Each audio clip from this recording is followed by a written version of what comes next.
പിതാവിൻ്റെയും പുത്രൻ്റെയും പരിശുദ്ധരൂപിയുടെയും നാമത്തിൽ ആമേൻ. വീണ്ടും വചനവുമായി വരുവാൻ സാധിക്കുന്നതിന് കർത്താവിന് നന്ദി പറയുന്നു. ഇന്നൊരു സുഹൃത്തിനെ കണ്ടു. ആള് സ്വല്പം ഡെസ്പായിരുന്നു. കാരണം വേറൊരാൾ എന്തോ ചെയ്യാൻ പറഞ്ഞു. അപ്പോൾ ഇയാൾക്കത് ചെയ്യാൻ പറ്റാത്ത അവസ്ഥയായിരുന്നു. അത്രയും തിരക്ക് പിടിച്ച സമയം. അപ്പോൾ ഇയാളുടെ അടുത്ത് തട്ടിക്കയറി. അപ്പോൾ അതിന് പകരം ഇയാൾ പിന്നീട് കണ്ടു കഴിഞ്ഞപ്പോൾ തിരിച്ചെന്തൊക്കെയോ പറഞ്ഞു. അപ്പോൾ ഈ ഒരു വിഷമം ഈ സഹോദരൻ എന്നോട് പങ്കുവയ്ക്കുകയാണ്. അപ്പോൾ ഇതൊക്കെ മനുഷ്യർ തമ്മിലെ ട്രാൻസാക്ഷൻ. നീ എനിക്ക് നല്ലത് ചെയ്താൽ ഞാൻ നിനക്ക് നല്ലത് ചെയ്യും. ഞാൻ പറയുന്നത് നീ കേട്ടില്ലെങ്കിൽ നീ മോശക്കാരനാകും.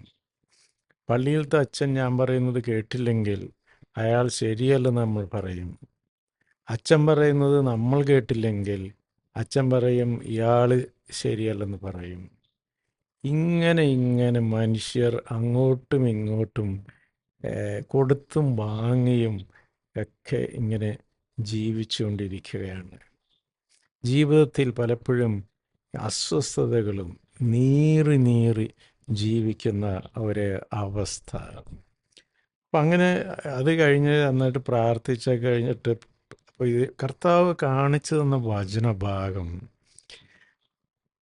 വിശുദ്ധ മത്തായി എഴുതിയ സുവിശേഷം 27-ാം അധ്യായം 13-ാം വാക്യം. പീലാത്തോസ് വീണ്ടും ചോദിച്ചു, അവർ എന്തെല്ലാം കാര്യങ്ങൾ നിനക്കെതിരെ സാക്ഷ്യപ്പെടുത്തുന്നു എന്ന് നീ കേൾക്കുന്നില്ലേ? എന്നാൽ അവൻ ഒരു ആരോപണത്തിനു പോലും മറുപടി പറഞ്ഞില്ല. തന്നിമിത്തം ദേശാധിപതി അത്യധികം ആശ്ചര്യപ്പെട്ടു. ഈ ദേശാധിപതിക്ക് ഒരുപക്ഷെ കർത്താവിനെയൊക്കെ മനുഷ്യരുടെ ഇടയിൽ നിന്നൊക്കെ രക്ഷപ്പെടുത്താൻ സാധിക്കുമായിരുന്നു. അത്രയും പവർഫുള്ളായിട്ടുള്ള ആളാണ്. അവരുടെ മുമ്പിൽ വെച്ചും കർത്താവ് നേരിട്ട ആരോപണങ്ങൾക്കൊന്നും കർത്താവ് മറുപടി പറഞ്ഞില്ല. അപ്പോൾ ക്രിസ്തുവിനെ അനുധാവനം ചെയ്യുന്ന നമ്മൾ ഈ ഒരു ക്വാളിറ്റി നമ്മൾ പഠിക്കുകയാണെങ്കിൽ ആരെന്ത് വേണമെങ്കിലും പറഞ്ഞോട്ടെ, നമ്മുടെ ജീവിതം വചനാധിഷ്ഠിതമാണെങ്കിൽ, നമ്മുടെ പ്രവൃത്തി വചനാധിഷ്ഠിതമാണെങ്കിൽ റെസ്പോണ്ട് ചെയ്യേണ്ട ആവശ്യം ഇല്ല. മനുഷ്യർ കുറ്റാരോപണങ്ങൾ നടത്താം, നമ്മളെ വിധിക്കാം, അയാളൊരു യൂസ്ലെസ് ആയിട്ടുള്ള ഫെലോ എന്ന് പറയാം, അയാളെ നമ്മൾ പറ്റിച്ചു എന്ന് പറയാം, ഇങ്ങനെ അയാൾ വിഡ്ഢി എന്ന് പറയാം, അയാൾ 100 കുറ്റാരോപണങ്ങൾ മനുഷ്യർക്ക് നമ്മുടെ നേരെ നടത്താം. പക്ഷേ നമ്മൾ ദൈവത്തിൻ്റെ മുമ്പിൽ ദൈവത്തിൻ്റെ വചനമനുസരിച്ചാണ് നമ്മൾ പ്രവർത്തിച്ചതെങ്കിൽ ഒന്നിനും റെസ്പോണ്ട് ചെയ്യാൻ പോകണ്ട. കർത്താവിനോട് മാത്രം സംസാരിക്കുക. അതൊരു വല്ലാത്ത ഒരു അനുഭൂതിയാണ്. ഒരു ട്രിപ്പ്, ആ ഇടുങ്ങിയ പാതയിലൂടെ, വചനമാകുന്ന ആ ഇടുങ്ങിയ പാതയിലൂടെ, അല്ലെങ്കിൽ ഒരു വചന കൂടാരം കെട്ടി അതിൻ്റെ ഉള്ളിൽ ഈ ലോകത്തിൻ്റെ തിന്മകളെയൊക്കെ പുറത്താക്കി ഒരു പരിശുദ്ധിയിൽ ജീവിക്കുന്ന ഒരവസ്ഥ. ദൈവത്തിൻ്റെ മുമ്പിൽ നിഷ്കളങ്കനായിരിക്കുക എന്നത് മാത്രമാകട്ടെ നമ്മുടെ ലക്ഷ്യം. എന്തൊക്കെ ആരോപണങ്ങൾ വന്നാലും മൗനമായിരിക്കുക.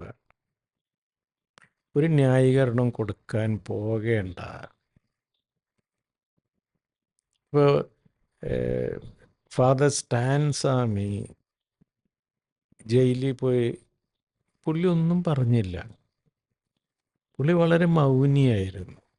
പുള്ളിയെ ജയിലിലുള്ള സഹതടവുകാർക്കൊക്കെ കർത്താവിൻ്റെ ജീവിതം കാണിച്ചു കൊടുത്തു. ആ അനീതിയെക്കുറിച്ചൊന്നും പുള്ളി ഒന്നും പറഞ്ഞില്ല. അത് ദൈവഹിതമെന്ന് കർത്താവ്, ഫാദർ സ്റ്റാൻ സ്വാമി, ആ ഒരു ഇതിലാണ് സ്റ്റാൻ സ്വാമി പോയത്. ഇപ്പോൾ 2 കന്യാസ്ത്രീകളെ ജയിലിലടച്ചിരിക്കുന്നു. കന്യാസ്ത്രീകളൊന്നും പറയുന്നില്ല. ബാക്കിയുള്ളവർ കോലാഹലങ്ങൾ ഉണ്ടാക്കിക്കൊണ്ടിരിക്കുന്നു. കന്യാസ്ത്രീകൾ പരാതിപ്പെട്ടിട്ടില്ല. ഒരു കുഷ്ഠരോഗിയുടെ ദേഹത്തു നിന്ന് പുഴുവിനെ എടുത്തു മാറ്റുന്ന കന്യാസ്ത്രീക്ക് പരാതിപ്പെടാൻ സാധിക്കുകയില്ല. കുഷ്ഠരോഗിയുടെ വ്രണങ്ങളിൽ ദൈവത്തെ കാണുന്ന കന്യാസ്ത്രീക്ക് പരാതിപ്പെടാൻ കഴിയുകയില്ല. അവർ സന്തോഷിക്കുകയായിരിക്കും. തടവറയിൽ അവർ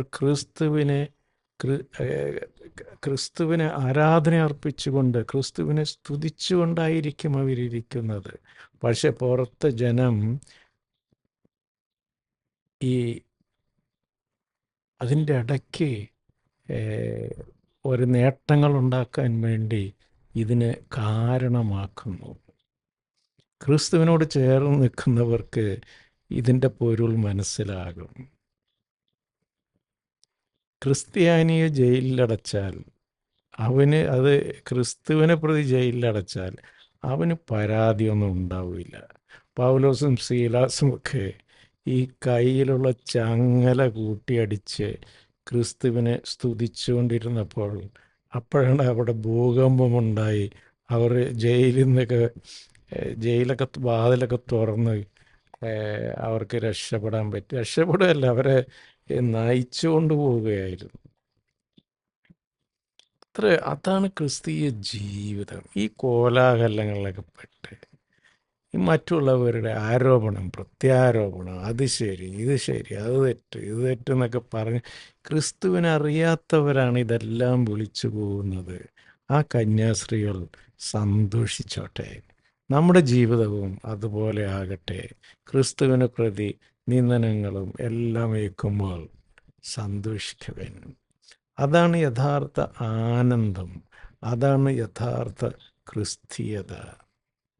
ആ ദൈവത്തിൻ്റെ സന്തോഷത്തെ പൂർണ്ണമായി സ്വീകരിച്ച് പൂർണ്ണമായി ആനന്ദത്തോടെ ഈ ലോകത്തിൽ ജീവിക്കുവാനുള്ള കൃപ സർവേശ്വരൻ നമുക്കെല്ലാവർക്കും നൽകി അനുഗ്രഹിക്കട്ടെ. നമ്മൾ ഒന്നിനും പ്രതികരിക്കേണ്ട. നമ്മുടെ ജീവിതം ക്രിസ്തുവിന് നിരക്കുന്ന വചനാധിഷ്ഠിതമാകട്ടെ. ആ ഒരു കൃപയ്ക്ക് വേണ്ടി മാത്രം നമുക്ക് സർവേശ്വരനോട് പ്രാർത്ഥിക്കാം. ദൈവം നമ്മെ എല്ലാവരെയും സമൃദ്ധമായി അനുഗ്രഹിക്കട്ടെ. ആമേൻ. God bless. നിങ്ങളും എനിക്ക് വേണ്ടി പ്രത്യേകം പ്രാർത്ഥിക്കുമല്ലോ.